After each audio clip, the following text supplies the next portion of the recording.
Welcome back, old book. जय हिंद दोस्तों, आपका स्वागत है हमारे चैनल ओल्ड बुक अकेडमी।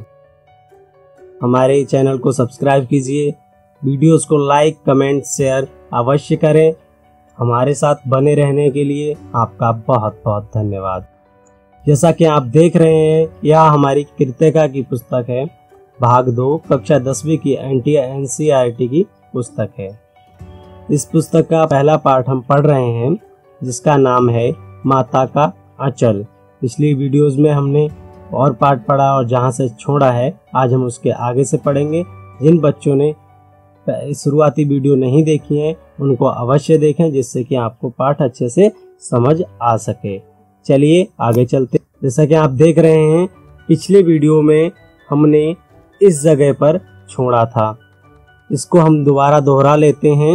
वो कह रहे हैं लेखक कि अगर किसी दूल्हे के आगे आगे जाती हुई बहारदार पालकी देख पाते तब खूब जोर से चिल्लाने लगते थे। यहाँ हमने पिछली वीडियो में छोड़ा था। इससे आगे चलते हैं और पढ़ते हैं। रहरी में रहरी पुरान रहरी, ढोला के कन्हैया हमार महरी। कहने का तात्पर्य है, रहरी रहरी से तात्पर्य है दाल होती है एक प्रकार की, जिसको हम अरहर नाम से जानते हैं, उसकी बात कह रहे हैं। तो कह रहे हैं कि रहरी में रहरी पुरान रहरी। कहने का तात्पर्य है जो रहरी होती है अच्छी से अच्छी रहरी, पुरानी से पुरानी जो होती है वो अच्छी होती है।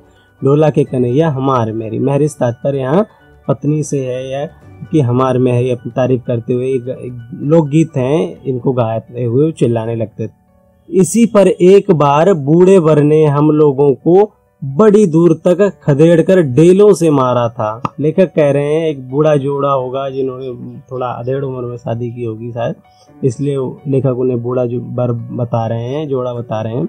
उन्होंने इन लोगों को खूब खदेड़ा, वो कह रहे हैं हमें खदेड़ कर डेलों से मारा। डेले से आप लोग समझते हैं जो खेतों में मिट्टी के होते हैं, उसको डेला कहते हैं। उस खसूट खबीस की सूरत आज तक हमें याद है। ना जाने किस ससुर ने वैसा जमाई ढूंढ निकाला था, वैसा घोड़ मुआ आदमी हमने कभी नहीं देखा। लेखक कह रहे हैं वैसा घोड़ मुआ आदमी हमने कभी नहीं देखा। एक बार उन्हें खदेड़ा था, वो उनको जैसे कहते हैं तो वो कह रहे हैं खसूट खबीस सूरत वाला याद है। वो इस तरह प्रकार से उन्हें बता रहे हैं कि ऐसा ऐसा था। ढूंढ निकाला घोड़ मुआ आदमी हमने कभी नहीं देखा था। चलिए आगे पढ़ते हैं। आम की फसल में कभी कभी खूब आंधी आती थी। जब आम की, आप लोग जानते हैं जब आम का सीजन आता है तब का आंधी भी बारिश भी ये सब आते हैं, तो उसकी बात कर रहे हैं उस समय की। आंधी के कुछ दूर चले जाने पर हम लोग बाग की ओर दौड़ पड़ते थे। ये कह रहे हैं कि जब आंधी आती और जब चली जाती आगे निकल जाती आंधी, तब बाग की ओर इसलिए दौड़ पड़ते थे कि वहाँ आम गिरते होंगे, उसमें आम बीनने के लिए वो निकल पड़ते थे। वहाँ चुन चुन कर गुले गुले गोपी आम चावते थे। गोपी से तात्पर्य छोटे छोटे, गुले गुले से मतलब पके पके से मीठे आम, उनको चावते थे जो नीचे गिर जाते थे। अपने आप तोड़ने की भी उनको आवश्यकता ऐसी नहीं पड़ती थी। कह रहे हैं लेखक, एक दिन की बात है, आंधी आई और पट पड़ गई। आकाश काले बादलों से ढक गया। मेघ गरजने लगे, बिजली कौंधने और ठंडी हवा सनसनाने लगी। पेड़ झूमने और जमीन चूमने लगे। हम लोग चिल्ला उठे। लेखक कह रहे हैं कि एक दिन की बात है, जब कभी वो गए होंगे बागों में आंधी के बाद, तब की बात है। आकाश काले बादल से ढक गया। उस दिन आंधी खूब तेज आई होगी और बारिश का भी मौसम बन गया, और आकाश पूरा आसमान यानी कि मेघ काले मेघ से गिर गया। मेघ गरजने लगे, बादल खूब तेज से गरजने लगे, बिजली कौंधने लगी। जैसा कि आप जानते हैं जब कभी कभी बादल गरजते हैं तो बिजली की तरह कौंधते हैं। ठंडी हवा सनसनाने लगी, खूब तेज तेज हवा, ठंडी ठंडी हवा चल रही। पेड़ चूमने से तात्पर्य है झूमने से, और जमीन चूमने से तात्पर्य है कि खूब नाचते चली। तो आप देखते हैं पेड़ लहराते हैं और कुछ टहनियाँ जमीन को छूती हैं, ऊपर उठती हैं। इस प्रकार से वो बता रहे हैं। और हम लोग चिल्ला उठे। लेखक कह रहे हैं जो भी उनके मित्रगण रहे होंगे, उनकी मंडली रही होगी, वो चिल्ला उठे, 1 पैसा की लाई। फिर उसके बाद चिल्ला क्या उठे, वो बता रहे हैं कि 1 पैसा की लाई, बाजार में चित्र आई, बरखा उधरे बिलाई। कहने का तात्पर्य ये है, कह रहे हैं ये भी एक प्रकार के लोकगीत हैं कि 1 पैसा की लाई, जो 1 पैसा की ये लाई है, बरसा में छितराई, ये सारी खराब हो जाएगी। छितराई से तात्पर्य है अगर जो भी जितने भी पैसे की ये मेहनत है, लाई है, कहने का तात्पर्य जो है ये आंधी से खराब हो जाएगी। छितराई से तात्पर्य बरखा उधरे बिलाई, कहने का तात्पर्य जहाँ आवश्यकता हो वहाँ बिलाए, कहने का जाए, और जहाँ नुकसान ना हो उस ऐसी जगह पे जाओ। बिलाई का लुप्त होना, बिलाई से तात्पर्य है कि लुप्त हो जाओ। लेकिन बरखा ना रुकी और भी मूसलाधार पानी होने लगा। खूब मूसलाधार तात्पर्य मोटी मोटी बूंदे, तेज तेज पानी बरसने लगा। हम लोग पेड़ों की जड़ से धड़ से सट गए, जैसे कुत्ते के कान में अठई।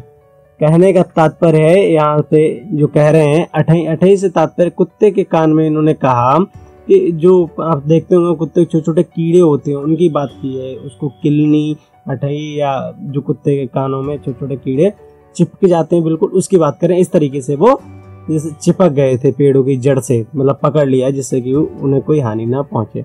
मगर बरखा जमी नहीं, थम गई। कहने का तात्पर्य कुछ देर बाद बरखा जो थी जमी नहीं, मतलब ज्यादा देर नहीं बरसा, फिर थम गई। कहने का मतलब बंद हो गया, हल्की हो गई या बंद हो गई। बरखा बंद होते ही बाग में बहुत से बिच्छू नजर आए।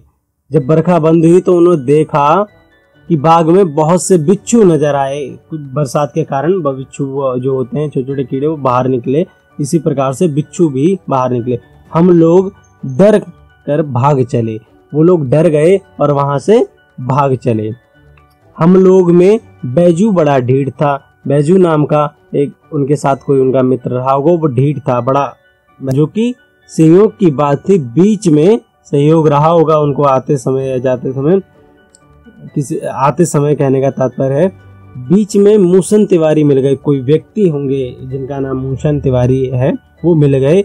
बेचारे बूढ़े आदमी को सूझता कम था, मतलब ज्यादा सोच विचार कम करते थे और वो करते थे, मतलब सीधे साधे थे। कहने का तात्पर्य बैजू उनको चिढ़ा कर बोला, मतलब बच्चे जैसा आप देखते होंगे चिढ़ाते हैं, वो करते हैं, इसी प्रकार से उनकी मंडली भी उनको चिढ़ा कर बोला, बुढ़वा बेईमान मांगे करेला का चोखा। किसी प्रकार से ये भी लोकगीत हैं।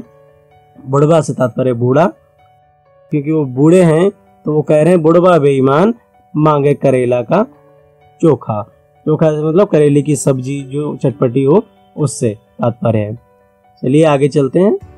हम लोगों ने भी बैजू के सुर में सुर मिलाया, जो साथ में रहे यानी कि लेखक और उनके साथ में मिलकर सुर में सुर मिलाकर यही चिल्लाना शुरू किया। वही जो बुढ़वा बेईमान मांगे करेला का चोखा है, वो सब चिल्लाने लगे। मूसन तिवारी ने बेतहाशा खदेड़ा, कह रहे हैं मूसन तिवारी ने फिर उनको बेतहाशा खदेड़ा, मतलब खूब खदेड़ा, डांटा या जो भी भगाया उनको वहां से।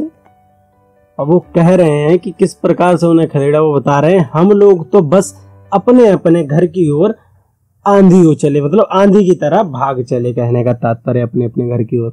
जब हम लोग ना मिल सके तब तिवारी जी सीधे पाठशाला में चले गए।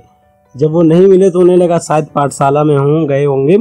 पाठशाला से तात्पर्य आप लोग समझते हैं स्कूल, विद्यालय, वहां चले गए, जिससे कि वहां उनकी गुरुजी मास्टर जो रहते हैं वहां पे उनकी शिकायत करने से गए होंगे, या बताने कि ऐसा ऐसा करते हैं आप लोग, मैंने समझाएं।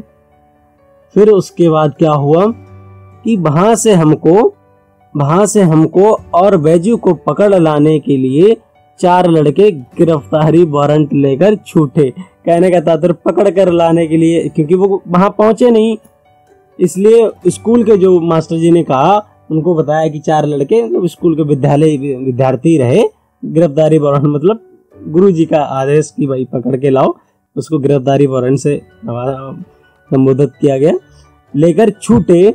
इधर ज्यों ही हम लोग घर पहुंचे, त्यों ही गुरुजी के सिपाही हम लोगों पर टूट पड़े। जैसे ही वो घर पहुंचे थे उधर से बाग से, उस तभी वो गुरुजी के सिपाही से तात्पर्य जो इनके साथ के मित्रगण होंगे, उनके विद्यार्थी उनके साथ में, वो पहुंच गए। बैजू तो 9-2-11 हो गया। आप लोग समझते हैं कि बैजू जैसे बताया कि बैजू उनका एक मित्र रहा, तो 9-2-11 से यह मुहावरा प्रयोग किया गया है। इसका तात्पर्य है कि वहां से रफू चक्कर हो गया, भाग गया। हम पकड़े गए, जो बाकी बचे वो पकड़े गए। फिर तो गुरुजी ने हमारी खूब खबर ली। जब वो पहुंचे, लेके गए उनके साथ के विद्यार्थी, तो कह रहे हैं कि गुरुजी ने हमारी खूब खबर ली। बाबूजी ने यह हाल सुना, मतलब सुना होगा कि ऐसे ऐसे घर वालों से या परिवार वालों से कि भाई उनको कुछ बच्चे आए उनके साथ के, मास्टर जी ने बुलाया और वो पकड़ के ले गए। यह हाल सुना तो वह दौड़े हुए पाठशाला में आए। वह दौड़े हुए पाठशाला में आए, गोद में उठाकर हमें पुचकारने और फुसलाने लगे, पर हम दुलारने से चुप होने वाले लड़के नहीं थे। रोते रोते उनका कंधा आंसुओं से तर कर दिया। कहने का तात्पर्य कि वो रोते इतनी ऐसे रो रहे थे सुपकते हुए कि उनके पिताजी का जो कंधा था वो आंसुओं से तर कर दिया।